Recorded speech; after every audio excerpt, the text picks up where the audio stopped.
Hello everyone, welcome to a new Facebook blog. তো আশা করি তোমরা সকলেই খুব ভালো আছো। আমরাও খুব ভালো আছি। সকাল সকাল নতুন একটা ভিডিও নিয়ে আবার চলে এলাম। তো দেখো, আজকে সকালবেলাটা শুরু করেছি একদম কাজের মধ্য দিয়ে। তার কারণ হচ্ছে প্রত্যেকটা দিনই ঘুম থেকে ওঠার পরই ভাবতে শুরু করি যে এত এত কাজ পড়ে থাকে, কখন সেগুলোকে কমপ্লিট করব। তার মাঝে সমস্ত কিছু আর কি, বাচ্চাদের জন্য টাইম দেওয়া, তাদেরকে পড়াশোনা করানো, সব কিছুটাই আমাদেরকেই করতে হয়। তো সেরকমটাই সকালে ঘুম থেকে উঠে বাড়ির সমস্ত কাজবাজ সেরে নিলাম। তো প্রথমেই যেটা করি সেটা হচ্ছে গাছে জল দেওয়া, তারপরে উঠোন ঝাঁট দেওয়া, গোপালের ভোগ দেওয়া, সব কিছু সেরে মেয়ের জন্য টিফিন রেডি করা, সবটা করেছি। আর তারপর মেয়েকে স্কুলের বাসে তুলে দিয়ে এসেছি। আর তারপর এসে এখন চা বানাবো। তো এখানে আমি ঘরে এসে যখন আর কি এলাম, তারপর বিছানাপত্রগুলো দেখছি পড়েই আছে। তো ভাবলাম আগে চাটা খাই, তারপরে গোছাবো। আর প্রথমেই যেটা করি, মামামকে স্কুলে দিয়ে আসার পর একবার ঐশীকে ঘুম থেকে তোলার জন্য রিকোয়েস্ট করি, কারণ ও তো অনেকটা দেরিতে ঘুম থেকে ওঠে। তাই ঘরে ঢুকে দেখছিলাম যে ও কী করে। তো দেখছি কিছুতেই উঠতে চাইছে না। তো আমি আর বৌদি দুজনে মিলে ওকে এখন ঘুম থেকে তুললাম, কারণ এই অভ্যাসটাকে করাতে হবে। যেহেতু আর 1 মাস পর থেকে ওর নতুন স্কুল শুরু, আর তার জন্যই আর কি 8টার মধ্যে স্কুলে আর কি পৌঁছে দিতে হবে। সেই জন্যই মাম্মামকে যখন ঘুম থেকে তুলে রেডি করব, ওকেও তাই করতে হবে। আর উনি তো কিছুতেই ঘুম থেকে উঠবেন না। যত ঘুমোতে রাত করে ততটাই ঘুম থেকে উঠতে দেরি করে, এরকমটা। যাই হোক, ওকে ঘুম থেকে তুললাম। এরপরে আমি চাটা খাবো আর তারপরে আমার নিজের কাজ শুরু করব। তো অল্প একটুখানি চা খেলাম, খুব একটা বেশি চা সকালবেলা এখন খাইনি। তার কারণ হচ্ছে সকালে চাটা খেতে আজকে ভালো লাগছিল না। আর তার জন্যই ভাবলাম যে ঠিক আছে, এখন অল্প করে একটুখানি চা করি। তো লিকার চা খেলাম আর তারপরে চলে এলাম ঘরে। ঘরে তো প্রচুর কাজ থাকে, তার কারণ হচ্ছে যে ঘরগুলোকে একটু মোছামুছি করা, তারপরে বিছানাপত্র গোছ করা, এগুলো। তো ভাবলাম যে একটুখানি ফাঁকা টাইম যখন আছে তখন একটুখানি বিছানাপত্রগুলো গোছগাছ করি।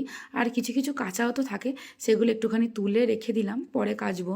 তো সেই জন্যই আর কি গোছগাছ করছি। এখানে দেখো মাম্মামের জামা প্যান্ট সব কিছু রেখে দিই, তার কারণ হচ্ছে ছোটো বাচ্চা তো, কখন জল খেতে যাবে ভিজিয়ে ফেলবে, এরকমটা। তো সমস্ত কিছু গোছগাছ করে নিয়ে এখন যেটা সব থেকে বিরক্তের কাজ সেটা হচ্ছে আমার মশারি গোছ করা। খুব বিরক্ত লাগে এই কাজটা করতে। যদিও শীতের দিনগুলোতে ব্ল্যাঙ্কেটগুলোকে গোছানো, তারপরে লেপ গোছানো, এগুলো তো থাকেই। তো সেই সময়টা এখন পেরিয়ে এসেছি, এখন আর ঢাকার ব্যাপারটা নেই। এখন সব কিছু কেচে গুছিয়ে ভরে দিয়েছি আলমারিতে। আর ওদিকে বিছানাপত্র গোছগাছ করে এসে তোমাদেরকে বললাম একটুখানি চা খাবো। তো একটুখানি দুধ চা বানিয়ে নিলাম, তারপর খেলাম। আর ওদিকে দাদা বাজার থেকে চিকেন নিয়ে এসেছিলো সকালেই, তো সেটা ধুয়ে পরিষ্কার করে রেখে দিলাম, ওটা রাতে রান্না হবে। আর ঐশী 10টা 5 বাজে, তো ঐশীকে স্কুলে দিতে চলে গেছে দাদা। এরপর দাদা যাবে অফিসে। ও স্নান টান করে খাওয়া দাওয়া করে আর আমি চলে এলাম এখন ছাদে। জামা কাপড়গুলো ছিল তো সেগুলো কেচে নিলাম। আর আমাদের বাড়ির ছাদটাকে তোমাদেরকে একেবারে ঘুরিয়ে দেখাই। শীত চলে গেছে কিন্তু এই যে সুন্দরীরা এখনও ফুটে আছে, খুব সুন্দর দেখতে। এবছর শীতের মধ্যে প্রচুর পরিমাণে ফুল হয়েছিল, তো সেগুলো এখন অল্প অল্প হয়ে গেছে। আর যে ফুলগুলো আর কি ফোটেনি, গাছগুলো অল্প ছোট ছোট ছিল, সেগুলো এখন ফুল ফুটতে শুরু করেছে। তো আমি এখানে কয়েকটা পর্তুলাকার গাছ ছিল, তো সেগুলোকে ছোটো ছোটো করে টুকরো করে আবার নতুন করে বসিয়ে দিলাম, কারণ এই গরমকাল পড়তে পড়তেই এইগুলো ফুলে ভরে উঠবে। আর এই দেখো, এই ফুলগুলোর আমি নাম জানি না, সাদা সাদা ফুল হয় প্রচুর পরিমাণে। তো এই ফুল দিয়ে আমি পুজো করি। তো ছাদে একবার ফুল তুলি, আর সকালে ঘুম থেকে ওঠার পর যখন উঠোনে জল দিই, উঠোনটা ধুই, তখনও নিচের যে গাছগুলো আছে সেগুলো থেকে ফুল তুলি। তো যাই হোক, ছাদে অনেক ফুল ফুটেছিল, তো সেগুলোকে তুলে নিলাম। এই দেখো, অনেক ফুল ছিল। তো আগেও তুলেছি, সেগুলো একটা চিকচিকির মধ্যে রেখে দিই, কারণ এখন ফুলগুলো না একটু গরম পড়তেই কেমন একটা হয়ে যায়, শুকনো টাইপের। তো এই দেখো, প্রচুর ফুল হয়েছে। আর যেটা প্রথমেই করি সেটা হচ্ছে গোপালকে ভোগ দিয়ে দিই, তারপরে গোপালকে সুন্দর করে ফুল দিয়ে সাজিয়ে দিই। এটা আমাদের প্রতিদিনের কাজ। সকালে ঘুম থেকে উঠে গোপালের জামা কাপড়গুলোকে চেঞ্জ করে দিয়ে গোপালকে মুখ চোখ পরিষ্কার করে ভোগ দিই। আবার যখন বেলার দিকে মা পুজো করে বা আমি যেই পুজো করি না কেন, আবার ভোগ দিই। দিনে মোট 4বার ভোগ দেওয়া হয় গোপালকে। তো এটা হচ্ছে দ্বিতীয় নম্বর আর কি। এখন বাজে ওই 11টা মতো এরকম। তো এখানে আমি সব ঠাকুর পুজো করা হয়ে গেছে। আমার পুজো করতে ভীষণ ভালো লাগে, আর যদি ফুলগুলো হয় নিজেদের গাছে, তাহলে তো আর বলতেই হচ্ছে না। তো দেখো, এর সঙ্গে সঙ্গে কিন্তু আমার ঠাকুর ঘরটা তোমাদেরকে একবার দেখানো হয়ে গেল। ভালো লাগে, খুব ভালো লাগার জায়গা একটা। তো যাই হোক, এখন আমি চলে এলাম জলখাবার খেতে। এখন অনেক বেজে গেছে।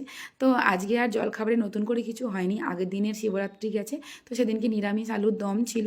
তো সেটা দিয়ে আজকে সবাই মিলে মুড়ি খাচ্ছি। এখানে এ দেখো, বৌদি খাচ্ছে, আমি খাচ্ছি, মা খাচ্ছে।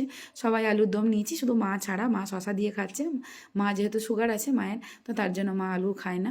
আর এখানে আমি বৌদি সুন্দর করে মুড়িটা মেখে এখন খেতে বসেছি। আর তারপর যথারীতি সকালের জল খাবার খেয়ে এখন চলে এলাম রান্নাঘরে। রান্নাঘরে রান্নাবান্না বৌদি কিছুটা শুরু করেছিল।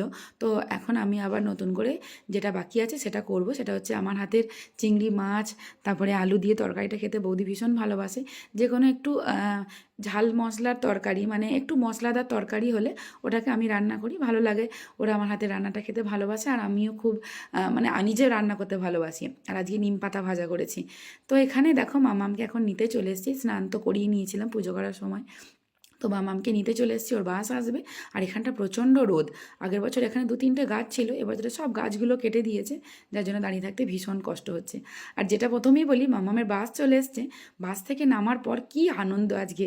এক্সাম শেষ হয়ে গেছে, বাস থেকে নামার পর খুব মানে হ্যাঁ, ওদের কি বলবো, আনন্দের আর শেষ নেই। এখন 1 মাস টানা ছুটি। তো এই দেখো সবাই গার্জেন আমরা দাঁড়িয়েছিলাম। আর তারপর ফাইনালি এত ছোটাছুটি ও করছে, মানে এখানে ওরা বাস স্টপেজ থেকে নামার পর না অনেকজন মিলে এখানে খেলা করে, একটুখানি ছোটাছুটি করে। তো আমরা সেটাই আর কি ওদেরকে আনতে গিয়ে দেখি। তো যাই হোক, এক্সামও শেষ আর আমার ব্লগও শেষ। আবার দেখা হচ্ছে নতুন একটা ব্লগে খুব তাড়াতাড়ি।